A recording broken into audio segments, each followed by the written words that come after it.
Hi, my name is Patricia Holder. I'm the assistant principal at Lakeside Academy.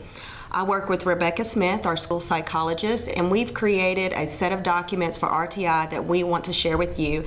Feel free to tweak them, use them, or just learn more about RTI in general.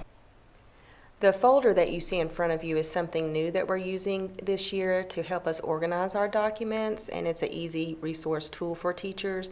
It begins with the quick reference on the left. Then you'll see the student list form next, and it ends with a series of intervention logs.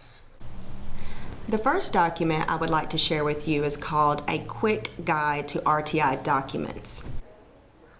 On this first form, you'll see the RTI grade level overview. Now, that's not included in your folder. However, the school psychologist and I like to refer to that form to know exactly what Tier 2 and Tier 3 intervention is being used. If you're interested in that form, please let us know. We'd be glad to share it with you. Also, you'll see a reference to the intervention log, and there's a little explanation of how we keep up with attendance and some more information that tracks the RTI information for the entire year. Then there's the parent letter, when it's sent out, and a little description about that. Progress monitoring letter that's sent out periodically to let parents know how students are doing in RTI. How we use the reports from EasyCBM and iReady, a little reference there, as well as the student list form. A little description about each one of those forms is on the quick reference guide to RTI documents. The second document is called the RTI student list. The RTI student list is brought to our monthly grade level RTI meetings. It includes such information as the teacher, date, grade, the students that are being served, the teacher that's providing the information, what tier that student is on, the program being used, and additional data such as the universal screener, EasyCBM iReady, as well as vision and hearing information and F&P data. Again, that's very helpful for an easy, at-a-glance information on each student. And following that form would be the RTI parent letter. The RTI parent letter is a combination of several letters that we've condensed down into one letter. And it's sent at the beginning of the year when a student begins RTI. It's also used when a student changes tiers, such as going from Tier 1 to Tier 2, Tier 2 to Tier 3, or vice versa. Then there is the progress monitoring letter.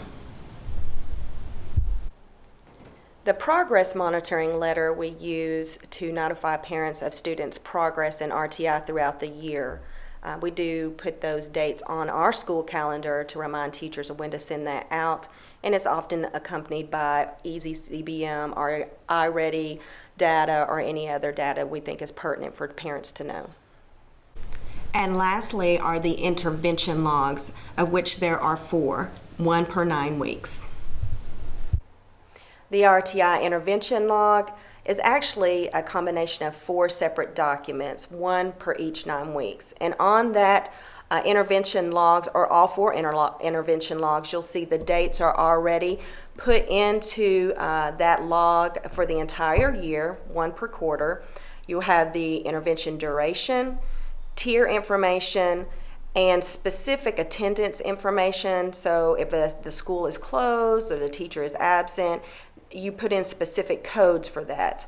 As far as the intervention being used there's also documentation placed for that, observation notes, behavioral information, and communication documentation to parents.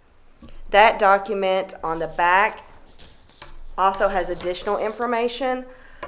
It has places on it where you document where the parent letter is sent home, as well as some data from EasyCBM or iReady can also be noted on this form. And it's very helpful for the school psychologist so that they can look back and see exactly what kind of intervention a student has received. It's also important to note that this document pretty much has every bit of information that another school would need, and quite frequently we will send these documents on to the student's next school. We also ask that the teachers keep this document in their RTI folders, and we collect them at the end of the year so that we can find them and reference them as needed. That's the end of this presentation. I hope you have found it helpful and the documents helpful as well. There should be some information that appears behind me for contact. If you have any questions or want to know more information, feel free to use these documents however you would like to, and I hope they are helpful to you.